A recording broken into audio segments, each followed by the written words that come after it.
Welcome back, my clever listeners, tonight. The fog thickens, the bell tolls once more, and a new secret waits for those daring enough to follow Dr. Gideon Fell into the impossible. When the long silent bell of Cuthbert's tolls at midnight, though sealed for 15 years, a dead vicar appears below the locked tower. Only Dr. Gideon Fell dares explain the impossible. I'm always thrilled to know where you're listening from. Tell me in the comments, which city, which corner of the world are you joining this mystery from tonight? And while you're at it, have you ever heard a story that made you question what's real and what's impossible? It began with the bell tolling where no bell should sound. The night had drawn its heavy curtains over the fog-choked square of Cuthbert's Close, a quiet corner of Westminster long since forgotten by all but the pigeons and the poor. Midnight struck, or seemed to, for across the blackened roofs and drifting mist, there came the slow, mournful toll of a bell. 12 measured strokes, each rolling through the vapor like a dying heartbeat. No one should have heard it. The bell tower of Cuthbert's church had been sealed these 15 years. Its great tenor bell had hung silent since the Blitz. Its ropes rotted, its clockworks rusted to stillness. Yet half the street swore that at the stroke of 12 it had rung again, long and hollow, as if echoing from some forgotten grave. A constable on his round stopped dead beneath a gas lamp, staring upward. The tower's louvers gaped black against the fog. He fancied, or thought he fancied, a faint light behind them, a flicker like a candle flame moving high above the nave. Then came a sound that froze him more than any bell. The dull, heavy thud of something falling from height striking stone. By the time he reached the churchyard gate, the fog had thickened to a yellow wall. He fumbled with his lamp, its narrow beam slicing the vapor in fitful streaks, until it found what it should never have found there. The body lay sprawled upon the gravel path before the locked door of the bell tower. A man, middle-aged, with the clerical collar still askew at his throat. His head was twisted at an angle too dreadful to be natural. One arm bent beneath him, as though it had tried to break the fall. The fog swirled round him, ghost pale, while his spectacles glittered faintly under the lamp. The tower door was locked. The windows were barred. No footprints marked the gravel, save the constable's. By dawn, Cuthbert's Close was thick with rumour and police. Superintendent Hadley arrived in a temper that steamed visibly in the chill morning air. He had seen impossible things before, but this had the flavour of a jest played by the devil himself. "A man," said Hadley grimly, standing before the door, "has fallen from a tower that no one can enter, rung a bell that cannot ring, and died without leaving a single mark of how he got there." Beside him, notebook in hand, and heart thudding with a mixture of awe and curiosity, stood the narrator, one Edmund Fane, a freelance journalist and occasional guest of Scotland Yard, whose knack for finding trouble had lately become a habit. He glanced up at the grey tower, its stones slick with fog. "If the bell truly rang, sir," he said quietly, "then someone must have been up there." Hadley's mouth twitched.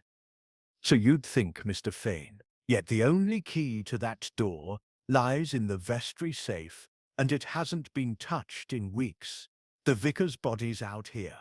The church is locked from the inside, and there's not a rope or ladder within 50 yards of the place." He looked out toward the misty square where reporters and bystanders already pressed against the cordon. "This," Hadley muttered, "is one for Dr. Fell."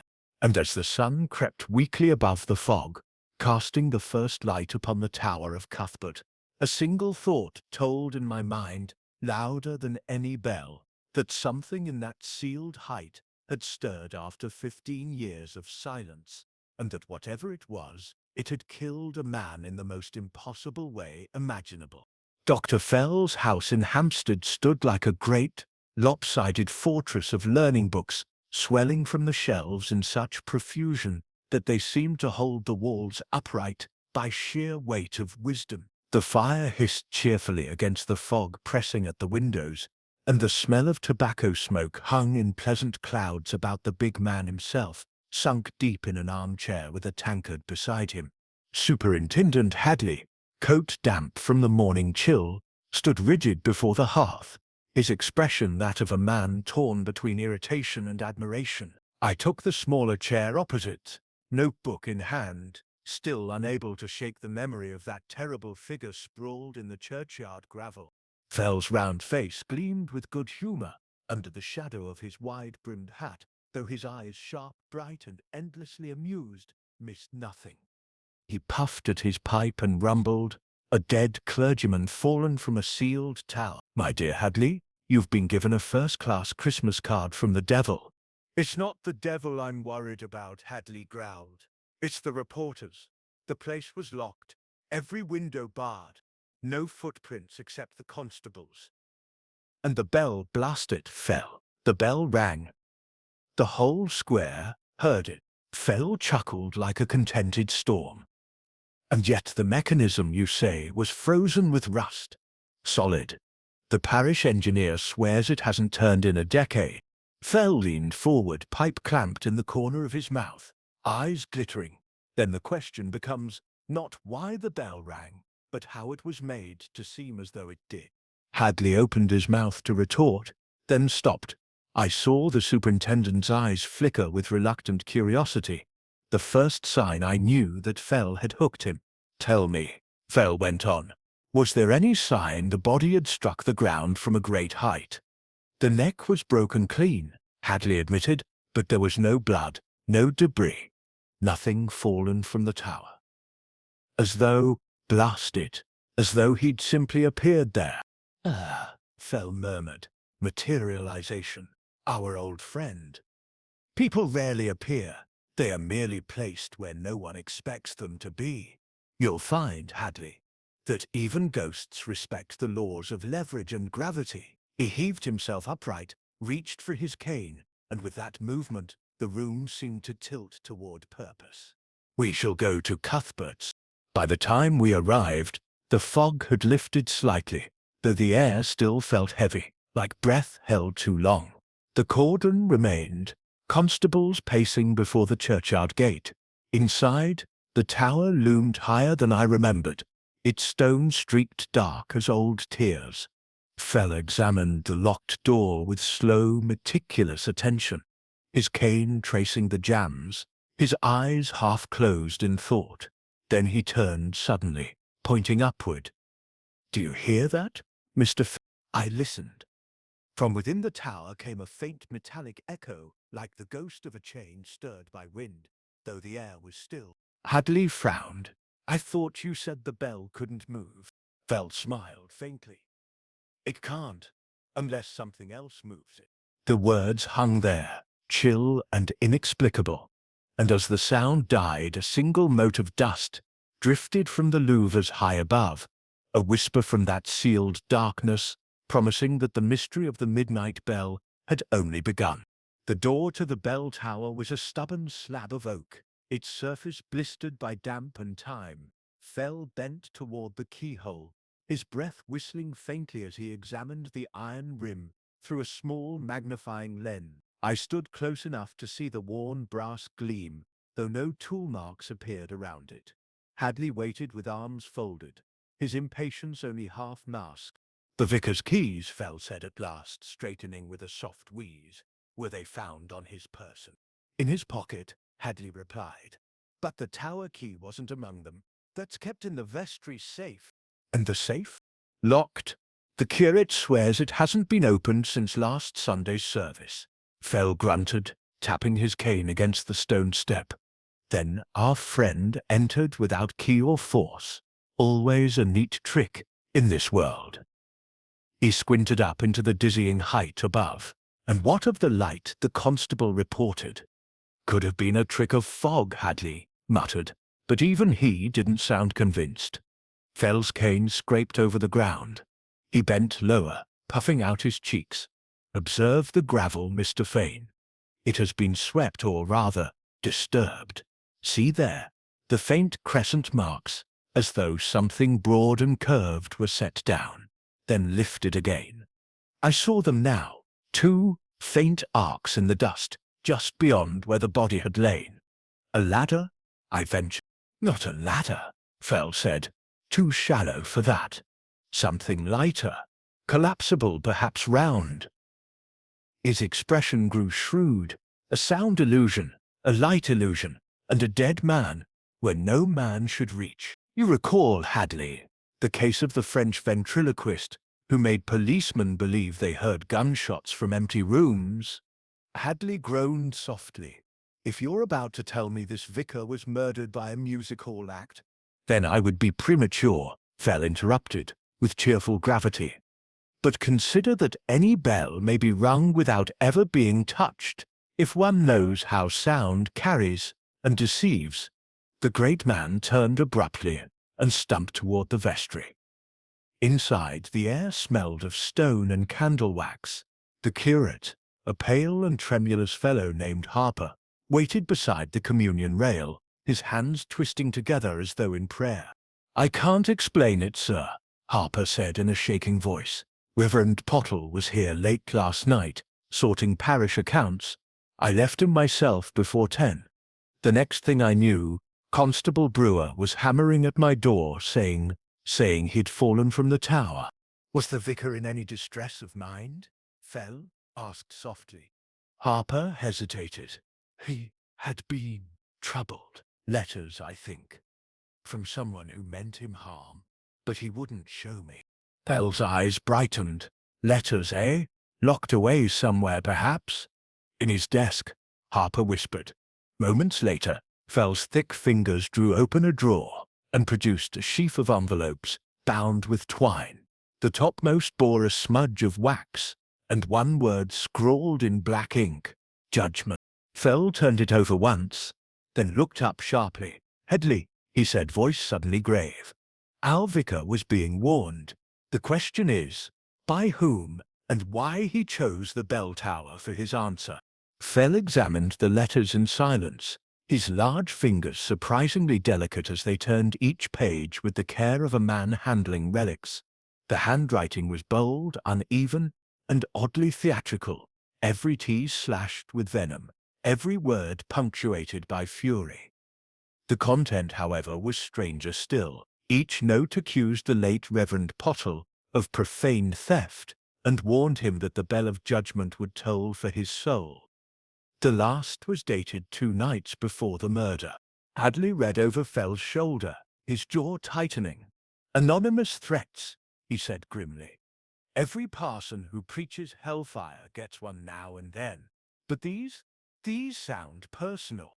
"Personal, indeed," Fell murmured. He raised one envelope to his nose, sniffed, then smiled faintly. "Ink, cheap, but the paper, from the shop of Hardiman and Sons, the stationers on Fleet Street. Not common. The writer has taste beyond his means." He turned toward Harper. "Did Reverend Pottle quarrel with anyone in the parish?" The curate hesitated, eyes darting toward the dark nave. "There was unpleasantness with Mr. Emery, the bell-ringer. Or rather, former bell-ringer. He left the church 3 years ago when the bell was declared unsafe. He said the vicar dismissed him unfairly." Hadley caught that at once. "Where can we find this Emery?" "At his lodgings in Lambeth. I think he hasn't been back here since." Fell's gaze lingered on the tower door. "Yet someone with knowledge of the bells might know how to make them speak without a rope," he said softly. "A man obsessed, wronged, perhaps driven by his own music." We followed Harper into the vestry where the safe stood squat and grey beneath the crucifix. Fell requested the tower key. Harper unlocked the safe with trembling hands, producing an iron key as long as a child's forearm. It gleamed faintly under the gaslight, untouched by dust. "Locked since Sunday, you say?" Fell asked. "Yes, sir. No one's touched it since then. Yet the body fell from the tower last night. That means either the key walked on its own, or there was another." Fell turned the key over once, his eyes narrowing. "Note the fresh scrape near the bow, Hadley. Metal against stone, recently." Hadley grunted. "So someone copied it." "Or replaced it," Fell replied. "There's a subtlety in that difference. Come, we'll try the lock." The climb within the tower was dreadful. The spiral stairs twisted like a corkscrew into gloom, every step dusted with ancient lime. My lamp threw long shadows on the walls, revealing webs that quivered faintly in our passage. Halfway up, the air grew close and dry. Fell stopped suddenly, one hand raised. "Look there," he said. A fine grey powder streaked the wall, near the landing. Metal filings scattered across the stone like glittering dust. "Filed key," Hadley muttered. "Filed recently," Fell corrected, voice low. "And by someone who knew where to find the lock that guards the silence of heaven." The echo of his words lingered as we reached the trapdoor to the belfry. It was bolted from the inside. The trapdoor loomed above us, a square of darkness bordered by cobwebs and age. Fell stared up at it, eyes narrowing as his cane traced the outline of the iron bolt. "From the inside," he murmured. "The bolt rests firmly, yet we stand outside it. How very considerate of our culprit to seal a miracle behind us." Hadley signaled one of the constables below to fetch a crowbar. The echo of footsteps dwindled, leaving the tower shrouded in stillness, except for the faint hum of air through the louvers far above. My lamp flickered against the damp walls, casting our shadows in uneasy motion. The smell was of dust, old pigeons, and cold metal. When the crowbar arrived, Hadley set to work, levering the bolt upward with effort, until it gave way with a long groan. Fell's cane tapped once on the stone. "Easy now," he warned. "No one rush ahead. The dead often leave messages for the impatient." The trapdoor creaked open. I climbed after Hadley, heart pounding, as the light spilled into the belfry. The space was cramped, beams thick with dust, the bell itself a monstrous hulk, suspended by blackened ropes.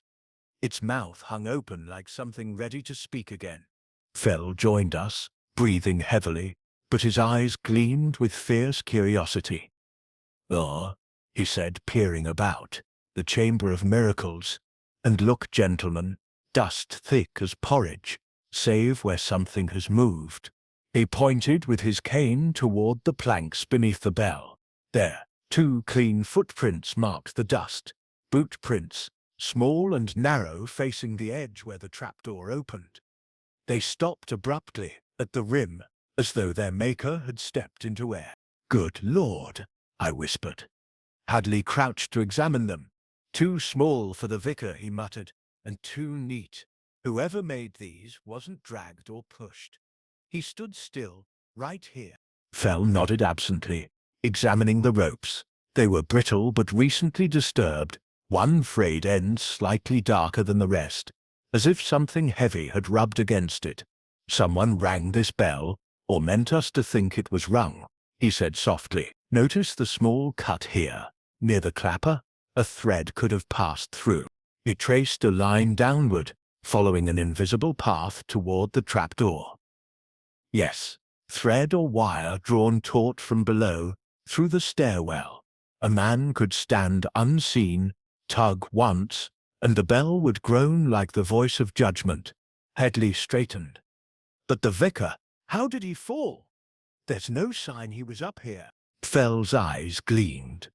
"No, which means he likely never was. His body fell, yes, but from where?" He turned slowly, his gaze sweeping the rafters. Then he pointed toward the narrow slit of a window half buried in shadow. A single brass hinge gleamed faintly. That window was opened recently, and if the bell did not summon him here, Fell said, voice suddenly grave, then someone below staged the ringing to conceal the true fall, perhaps from that very opening. Hadley's face hardened. "You think he was dropped from there, after death?" Fell smiled grimly. "No, my dear Hadley, I think he was lowered quietly, deliberately, in perfect imitation of a fall." The notion struck us both at once. The horror of it, and the cold ingenuity behind it. Fell's cane hovered like a conductor's baton, as he examined the window. "You see," he said, his voice low but certain, "this hinge bears a smear of oil. Fresh. Someone prepared it to move silently. The pane opens outward, directly over the churchyard path, where the body was found. Hadley leaned out cautiously, the fog outside pale as milk. From this height the gravel path below seemed narrow as a ribbon, the place where the vicar had fallen, marked now by dark sand and police chalk. "It's possible," he said slowly, "but he'd have to be lowered on a rope that drops 40 feet at least, and no rope up here strong enough for that." Fell's eyes glinted. "Not anymore. No. But imagine a smaller line, one of steel perhaps, slender enough to wind upon itself and vanish when released." He gestured toward the cut rope near the bell. "I dare say our culprit made use of that very mechanism to hoist the vicar's body and let it fall timed perfectly with the false bell sound to mask the thud." I felt a chill creep through me. Then the bell didn't summon the dead. It hid the act of murder. "Precisely," Fell said. He withdrew a handkerchief and wiped his fingers. "Misdirection, my dear Fane. It's the principle of every conjurer and every killer who wants the world to look the wrong way." Hadley's patience was thinning. "You're building quite the theatre of death, Fell. But who in heaven's name could manage such precision? Not the curate. He'd faint climbing these stairs." "Then perhaps the former bell ringer," Fell suggested softly. "A man who knows the weight of ropes and the measure of a toll." We descended the spiral stair, the echo of our steps like a dull drumbeat in the hollow shaft. Near the bottom, Fell paused again, frowning. His cane scraped along the stone until it tapped something half hidden behind a beam. A small metal spool, no larger than a watch spring. He lifted it carefully with his handkerchief. The wire coiled tight within glimmered faintly in the light. Hadley whistled. "Steel wire, just as you said." "And freshly used," Fell murmured. "There are traces of dust clinging to oil on the edge. A clever trick. One tug from below would set the whole apparatus in motion." When the weight was released, the wire snapped free, recoiling into this spool. The bell rings, the body falls, the killer walks away unseen. We left the tower as the afternoon light broke weakly through the fog. Outside, the constables waited with their reports, and the square was quiet, save for the caw of a distant crow. Fell stood beneath the tower's shadow, gazing upward with something like melancholy. "Superintendent," he said, turning his hat brim in his hand, "find me this, Mr. Emery. If I am not mistaken, we shall discover that he too heard the bell at midnight, though from much closer than he claimed." We found Emery that evening in a narrow street off Lambeth Road, where the soot of passing trams clung to the brickwork and the air smelled of coal and cheap gin. His lodging was above a wheelwright's shop, a dim room whose windows looked out onto the clutter of chimneys and laundry lines. Hadley and I followed Fell up the crooked stairs, the floorboards creaking beneath his weight. When the door opened, a thin man stood framed against the yellow light within, a wiry figure with sunken eyes and a tremor in his hands. "Mr. Emery," Hadley said briskly, "we're from Scotland Yard." The man blinked once, then gestured weakly toward the room. "You've come about the bell," he muttered, as if it were a confession. Inside, the place was bare but tidy. A narrow bed, a table strewn with tools, and on the shelf, rows of small brass gears and bits of rope and wire coiled neatly like snakes. Fell's eyes darted over them, and his brows lifted in silent approval. "You're a craftsman," he said genially, "and if I may guess, once a fine bell ringer." Emery gave a bitter smile. "Once, till Pottle threw me out like rubbish. Said I was careless with God's property. I told him the bell would speak for me again one day." His gaze flicked up sharply, as though he realized too late what he'd said. Hadley stepped forward. "You've a curious way of making it speak, Mr. Emery. The vicar's dead, and the bell rang though it's been sealed for years. You wouldn't happen to know how that trick was done?" Emery's shoulders stiffened. "I don't know what you mean. I was here all night. Ask Mrs. Dodds downstairs. She'll tell us you were coughing your lungs out at 10. Hadley said dryly. But the bell tolled at midnight. Fell moved closer, resting his cane against the table. This wire, he said gently, touching the coiled steel, is excellent work, forged recently. A man who could fit this into a bell's mechanism could make it sing without touching it. Emery's face drained of color. I've not been near that church. Fell regarded him steadily. Then perhaps someone borrowed your knowledge and your craft. For a long moment, the man said nothing. Then, almost in a whisper, he said, There was another, Miss Vale, the organist. She came to me last week, wanted to know how the tower ropes worked, said she was cataloguing the old mechanism for the vestry records. Miss Eleanor Vale, Harper had mentioned her name before, a quiet woman with clever hands. Fell's eyes gleamed. And did you show her? I told her how the bell might ring again, if one were fool enough to try. Emery shuddered. But she's not fool enough for murder. Fell turned toward the window, peering out into the darkening city. We shall see, he said softly. When cleverness and conscience part ways, Mr. Emery, even the smallest sound can toll like doom.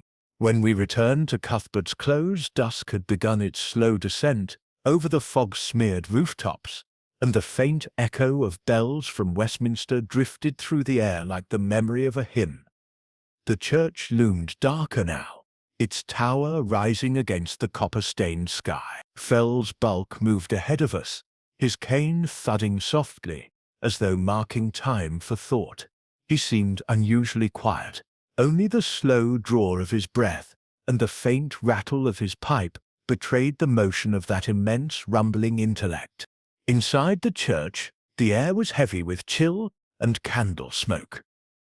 Miss Eleanor Vale was already there, seated at the organ, her fingers resting lightly on the keys though she made no sound. She was pale, composed, her expression distant, as though listening to something none of us could hear. When she saw us, she rose with quiet dignity. Superintendent Hadley, she said, I heard you wished to see me again. This is about poor Reverend Pottle, I suppose. Hadley nodded curtly, but it was Fell who stepped forward, bowing slightly in a gesture both courtly and formidable. Miss Vale, he said, you knew the Reverend well. She inclined her head. For many years, I was his organist before the war. We worked together almost daily.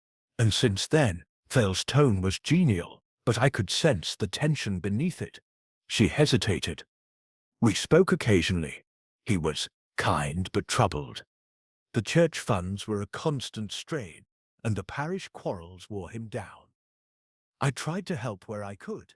Fell's gaze never wavered, including cataloguing the bell tower mechanisms. Her eyes widened slightly, then dropped to the hem of her sleeve.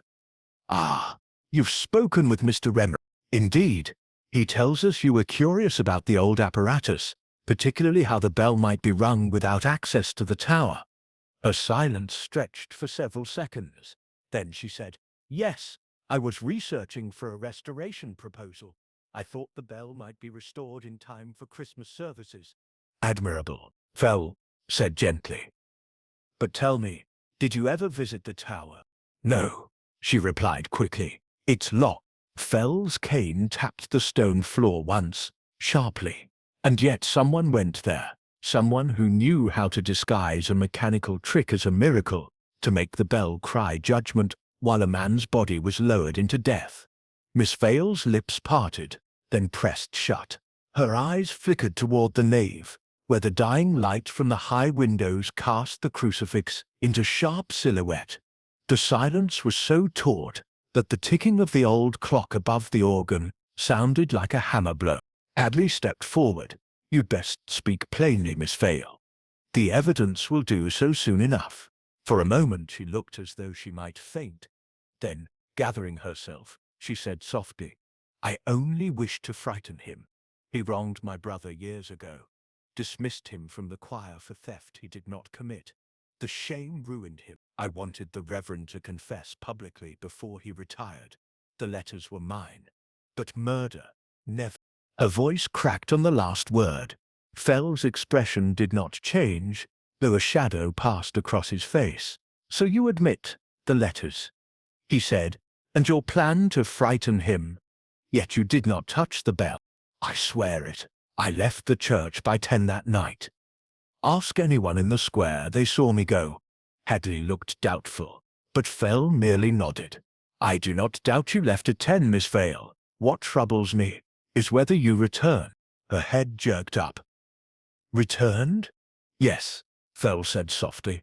"If one were clever, and I suspect you are very clever indeed, one might have constructed a timed contrivance, a simple mechanical delay, a spool, a weight, a tensioned line, all set to trigger the ringing of the bell long after you had gone. A theatrical effect, but effective. The only difficulty, you see, is that such a mechanism could not lower a body. That required human hands." Her composure faltered. Then someone else." "Precisely," Fell interrupted with thunderous satisfaction. "Someone else completed the illusion you began. Someone who knew of your device, perhaps because he watched you set it. Mr. Emery, for example, or even our timid curate Harper." Hadley frowned. "Harper? But why him?" Fell smiled faintly. "He had access to the safe, the tower key, and the letters which might destroy his superior. A man of weak will, but strong fear, can be guided like a clock's pendulum." I watched Miss Vale clasp her hands together, trembling. "You think Harper killed him?" "I think Harper made himself an accomplice without realizing it," Fell said. "If I am right, he was meant to believe the miracle true. And when he opened that tower door to look inside, perhaps summoned by the sound of the bell, he found the vicar dead and the key conveniently in place." Hadley's eyes narrowed. "You're suggesting she built the illusion, and Harper walked into it?" "I'm suggesting," Fell rumbled, "that two good people stumbled separately into a single crime of devilish construction. But whether the murderer was one of them, or someone who used both as instruments, we shall discover before dawn." He turned toward the nave, eyes gleaming through the fogged glass of his spectacles. "I shall require the church kept dark tonight, and all who heard the bell shall attend. The truth, my dear, Hadley, will toll once more, this time under my direction." The church lay shrouded in darkness that night, its ancient stones steeped in a silence so thick it seemed to listen. Only the faint hiss of mist against the stained glass broke the stillness. The square outside was empty, save for a constable at the gate, and inside, by Fell's command, all lamps were extinguished save one, a single hurricane lantern flickering beside the pulpit, its glow carving islands of gold in a sea of black shadow. We stood in the nave, Hadley, grim and tight-jawed, Miss Vale pale as marble and clutching her shawl, Harper trembling and glassy-eyed, and old Emery brought reluctantly under escort, his face drawn but defiant. Fell himself stood before the altar, his immense figure half shrouded in gloom, the glint of his spectacles catching the light. The church seemed to bow around him, as though even the walls awaited his command. "My friends," Fell began, his voice rolling through the dark like thunder over distant hills, "we are about to hear the bell of Cuthbert toll again. Only this time, I hope it will sound for the guilty." No one spoke. The fog pressed against the windows, dulling the sound of the city beyond. Fell leaned heavily on his cane, his pipe smoke curling upward like incense. "I have brought you all here," he continued, "because the impossible has lost its disguise. Tonight, we shall reconstruct the miracle that killed Reverend Pottle." He turned toward the tower steps, where the constables had set the trapdoor ajar. "Superintendent, if you please, the lantern on the stair. Let us see the stage of our miracle." Hadley signaled, and a second lamp was hoisted halfway up, throwing trembling light on the spiral stairs. The air shimmered with dust. Fell's voice grew slower, deliberate. "Now, on that dreadful night, at midnight, the bell rang. A sound that could not be, from a tower that could not be entered. A few seconds later, the vicar's body was found below.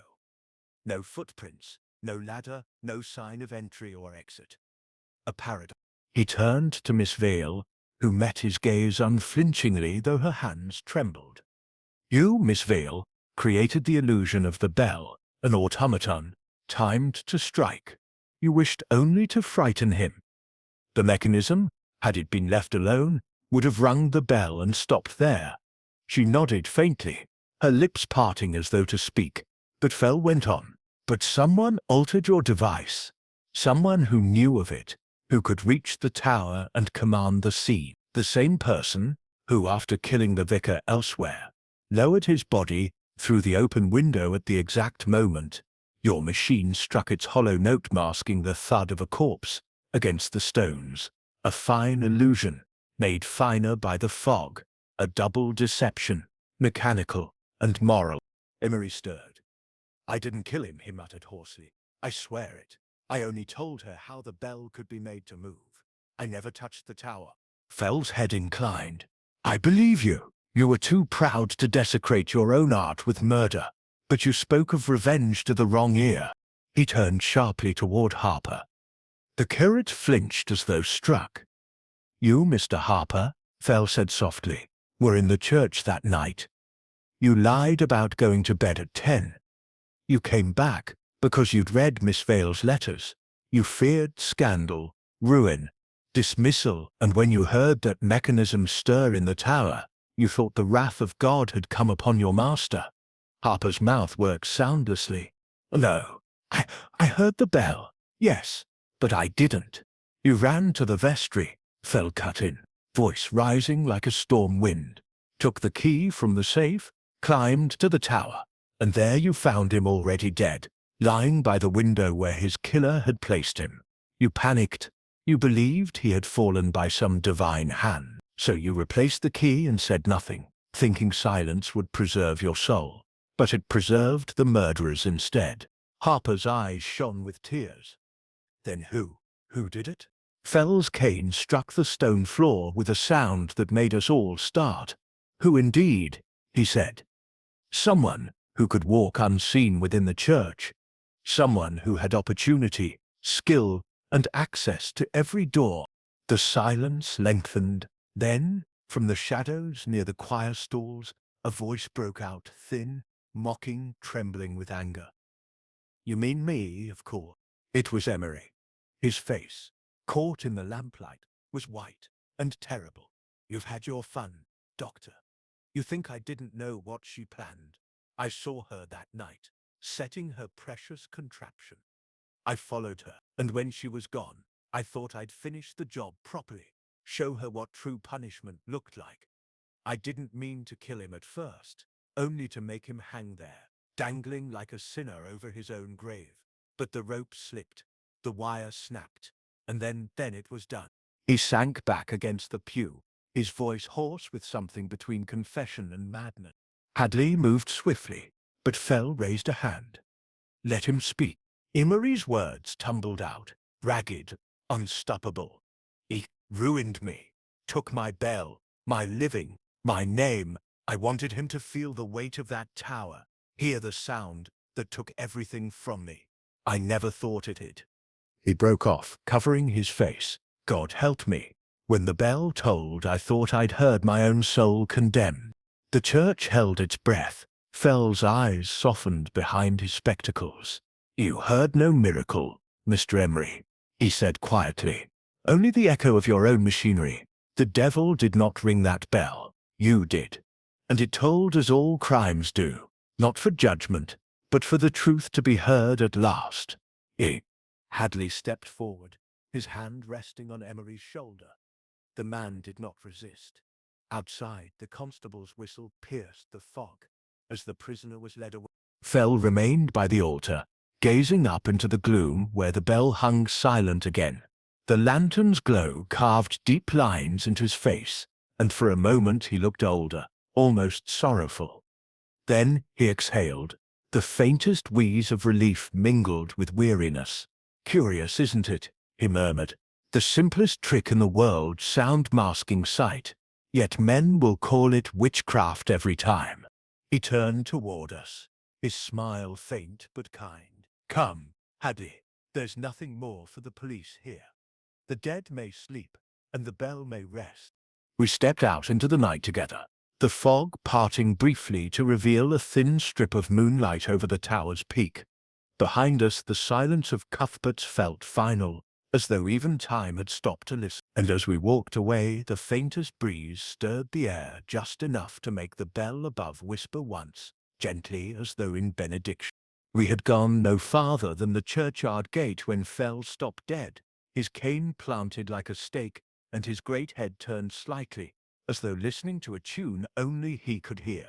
The fog had thinned to strips that drifted between the stones. The square lay quiet, the constable a dim figure under the gas lamp.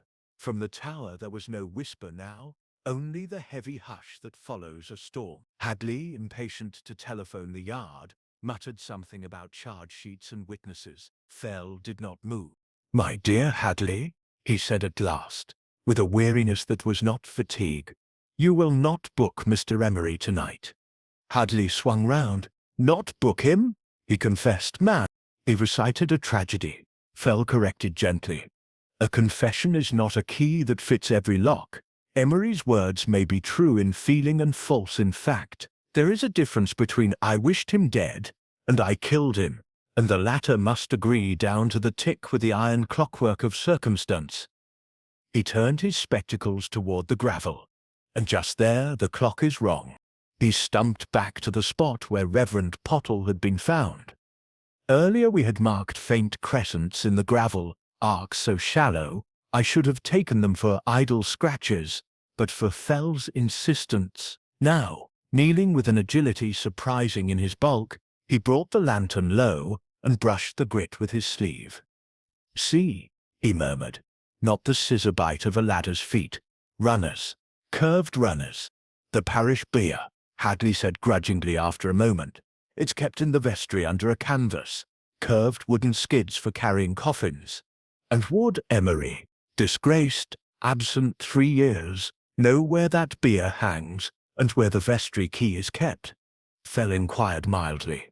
He spoke of the bell as a lover speaks of a voice, every note, every overtone. But the church's furniture, less likely. Our curate, however. "Harper?" I breathed. The timid man with the shaking hands. The man who had the vestry safe, the tower key, the run of the place after hours. "Patience," Fell said. He rose with a grunt and pointed to the path that curved away from the tower door toward the choir vestry. The crescents repeated themselves at long intervals. There the right runner had scuffed a little deeper against a buried stone. Here a smear of darker grit marked where something heavy had been steadied and set down. We followed the track to the vestry door. Its iron latch showed a dull, sticky gleam. Fell pressed his thumb to it, then sniffed his glove. "Altar candle," he said. "Beeswax with a trace of soot, and yes, frankincense."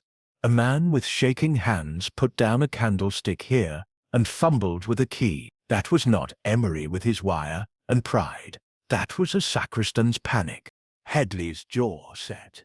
"You think Harper killed him?" "I think the murderer needed 2 tricks, the false bell and the false fall," Fell answered. "Miss Vale provided the first, without meaning murder. Emery boasts of finishing the show, but he cannot answer the decisive problem, how he left the belfry bolted from within. He tapped the tower with his cane, so the sound thrummed dully through the stone. Recall, when we came, the trapdoor was shut. You and I forced it. Now ask us, had Emery climbed up and staged his lowering, how did he descend and leave that inner bolt set? With no cord or contrivance attached, he would have needed a pull line. We found none, so either Emery lies about being up there, or someone else set and shot that bolt after the body had fallen. Someone who came later up the stair, with a lantern and a prayer." Hadley's eyes narrowed. "To make it all look like a miracle and to put the key back in the safe." "Just so." Fell's geniality darkened. "Or to ensure we thought the miracle complete. The bolt, the key, the dark. These were not the machinery of murder, but the machinery of impossibility. The murderer's last tug on the wire was not on steel, but on our credulity. We re-entered the church. The nave stretched away in cottony shadow, aisles dim as wells. Fell sent for Harper, who arrived with frightened obedience. The curate's face looked pinched, his collar askew. A smear of something dark showed on one cuff. Fell's voice, when he spoke, was almost fatherly. "You returned here after hours, Mr. Harper." Dr. Fell. "I heard the bell." "You returned," Fell repeated, "before the bell.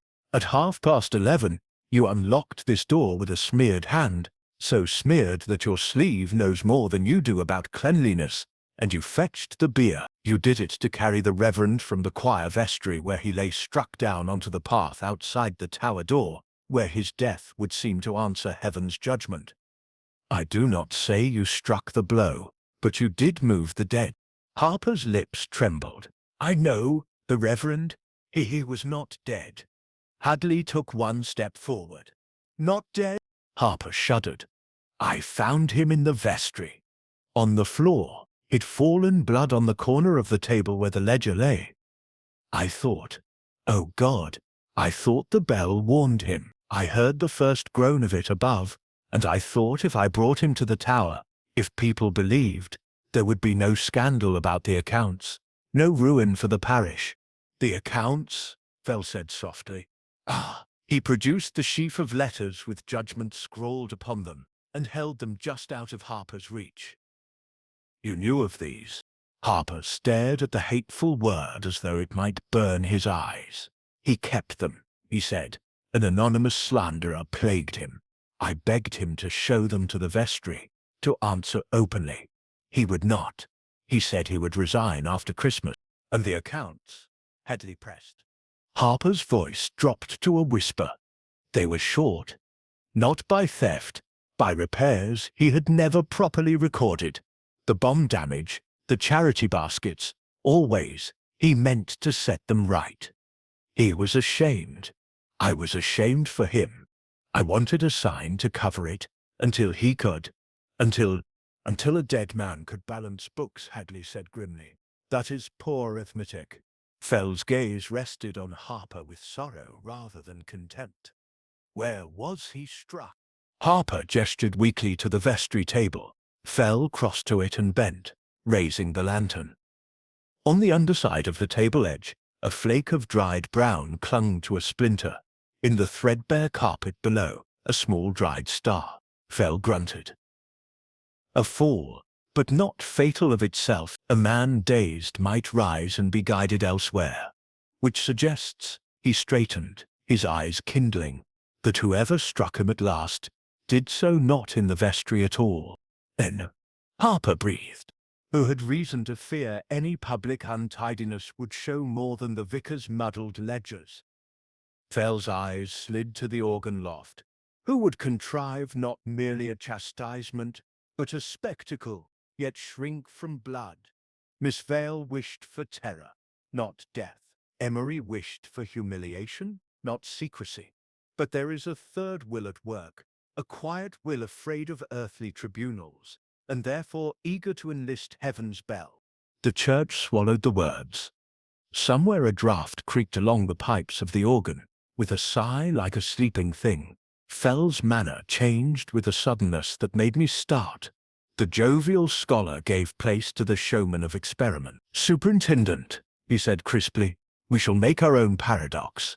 Mr. Fane, you will stand in the square, under the lamp where our constable stands. When I signal, tell me from which height you hear a bell." I went without a word. The night pressed cold as metal against my face. From the gateway I looked up at the black mouth of the Louvres and waited. Inside, somewhere deep in the church's stone lungs, I heard the scrape of Fell's cane, the soft shuffle of feet. Then once, twice, thrice came a bell tone, deep, blooming, and dreadful, the very voice we had heard at midnight. I lifted my head instinctively to the tower and felt the hairs prickle on my neck. The sound lived up there. "That's it," I called, from the belfry. A huge shadow moved in the porch. Fell's voice rolled out. Now come in, Mr. Fane, and learn your ear's treachery. Within, the nave was still dim, but Fell had set his lantern before a narrow arch I had not marked before, a square vent of stone at floor level near the first pier, grimed with dust. Beside it, on the flagging, lay a small bell. No church monster, but a thick old handbell, such as a beadle might have used. Fell had wrapped its mouth with a loop of leather and rigged a line that vanished into the vent. He plucked the line. The bell knocked dully against the stone throat. The sound that leapt forth from the vent raced up the pier and blossomed in the dark spaces above, a perfect ghost of the tower bell, as though the walls themselves sang. "The tower is an organ pipe when you ask it sweetly," Fell observed. "A sound born at your ankles climbs 20 fathoms in an instant, if the geometry pleases it." Miss Vale intended her clockwork to strike the clapper by a pull from below. Very pretty, but any fool with a stout line can ring a bell the ear will swear is aloft, even when the metal is at his feet. Emery's vanity made him hear his own art where he wished it. Your eyes, Mr. Fane, obedient as soldiers, looked where your ear pointed. That is the murderer's first trick. "And the second?" Hadley demanded. "The second," Fell said, his voice dropping, "is fear. Fear makes the living move the dead. Mr. Harper, you were led by that fear to draw the bier, to set the body on the path, to climb and shoot the bolt, to replace the key. You completed a story you did not begin." Harper swallowed. "Who then began it?" Fell's cane tapped once, twice, thrice along the flagstones as he walked toward the organ loft. "Who could be certain of where sound would flower? Who knows the stairs' draughts, the building's hollows, the very breath of stone? An organist, and who had most to fear from the vicar's intention to resign?" He lifted his chin toward the dim rail. "Miss Vale, will you oblige us?" There was no movement.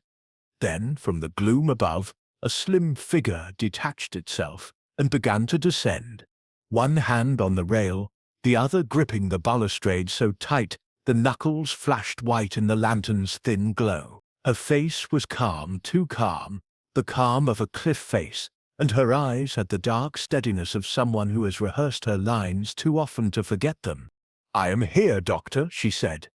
"If you wish to accuse me, do it plainly." Fell's reply was kind. "I shall, in an hour and before witnesses. For now, I only this.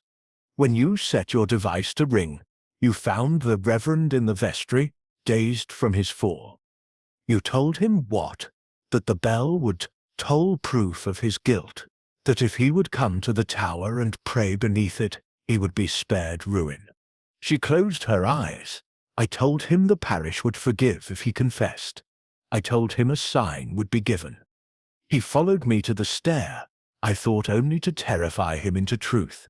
And when you reached the second landing," Fell said softly, "when you paused by the window where the oil still gleams, what then?"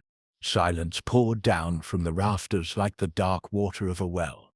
I saw, with a small shock, that her hand, so deft at the organ manuals, trembled as it would not tremble over Bach. "He stumbled," she said at last. "He put a hand to my arm and I pushed it away.